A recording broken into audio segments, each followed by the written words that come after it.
Dear Kuya Poy, ako po si Joshua, 32 years old mula dito sa Bacoor, Cavite.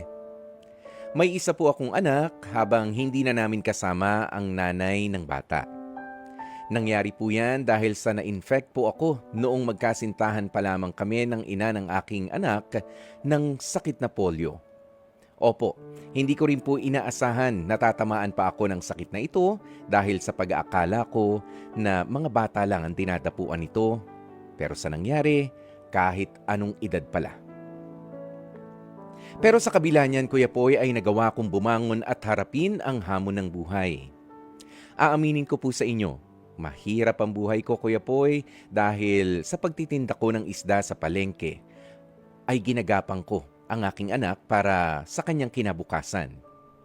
Alam kong wala akong pwedeng ibang asahan, kaya naman kailangan kong lakasan palagi ang loob ko dahil ako rin ang nagsisilbing lakas ng anak kong si Francine. Kuya Poy, ang sakit kong ito ay kusa ko na lamang naramdaman noon ngang mag-on pa lamang kami ng nanay nitong si Francine. Akala ko simpleng pananakit lang ng paa, lagnat, pagsusuka, at iba pa. Akala ko normal lang at hindi na dapat pagtuunan pa ng pansin. Akala ko po kasi ay mabilis lang din naman itong mawawala. Actually, nawala nga ang ilan sa mga senyalis nito kaya nga naging mas kampante ako to the point na hindi ko na inisip na posibleng may ilalala pa pala ang sakit na dadanasin ko. Eventually, ang dating normal na senyales sa isang iglap ay bigla na lamang tumindi at napabayaan ko na nga ito ng tuluyan. Factor din, Kuya Poy, ang kawalan ng sapat na pera para ipatingin ito sa espesyalista, kaya bumilis ang paglala ng kondisyon ng paa ko. Huli na nang malaman ko na polio pala ang akala kong normal lang na panghihina ng aking mga binti. Sa sakit kong ito, Kuya Poy, marami ang nagbago. At isa na nga rito ang mahabang relasyon namin ni Rosa, ang ina ni Francine. Akala ko talaga ay siya ang unang taong tatanggap sa akin at tutulong na makabangong muli. Pero nagkamali ako. Siya pa pala ang taong unang umalis at kumalas sa aming relasyon kahit na ipinagbubuntis pa niya noon. Si Francine ay pinili niya na lumayo na sa akin. Sa halip na ang batang daladala niya noon ay kasama ko siyang alagaan, ay ipinaako niya na ito sa akin ng lubusan. Sobra akong nasaktan, Kuya Poy. Para akong ilang beses na sinaksak dahil sa ginawang yon na pangiiwan ni Rosa. Mahal ko siya, pero bakit ganito ang isinukli niya sa akin? Nang dahil sa sakit kong ito, ay nagbago ang pagtingin niya sa akin at sa anak namin. Maswerte naman ako, Kuya Poy, dahil may ilang mga kamag-anakan at kaibigan pa rin ang tunay at tapat na tumulong at sumuporta sa akin sa likod ng mga pangyayari sa aking buhay.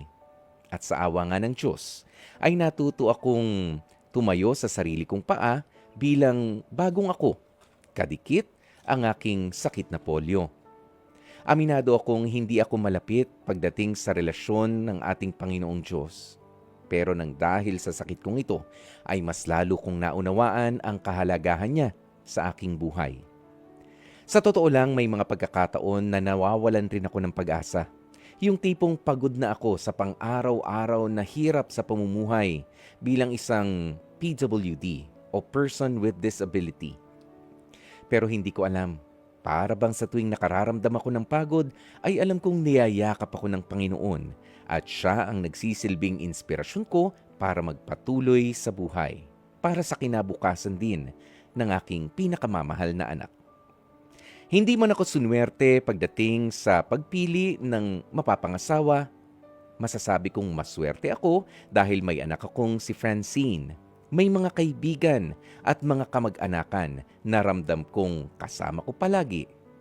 Sa pamamagitan nila, ang Panginoon. Sa kwentong ito, sa araw na to, ang nais ko lamang pong sabihin sa mga manonood at tagapakinig ng inyong programa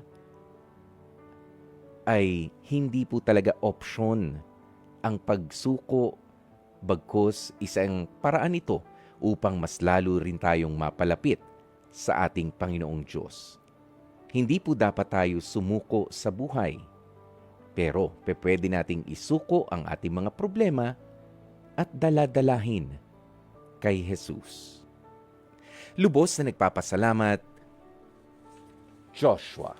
Dear Kuya Poy, Mga kapatid, sana po ang kwentong ito ni Joshua ay magsilbing inspirasyon sa atin na kahit pa nga nagkasunod-sunod na ang mga dagok sa buhay, yung mga taong inaasahan natin na hindi tayo iiwanan ay sila pang mga unang kumalas sa atin, ay meron at meron ho talagang paraan ang Panginoon para hipuin ang ating mga puso at ang ating lakas kahit pa nga sa panghihina ng ating katawan na magpatuloy.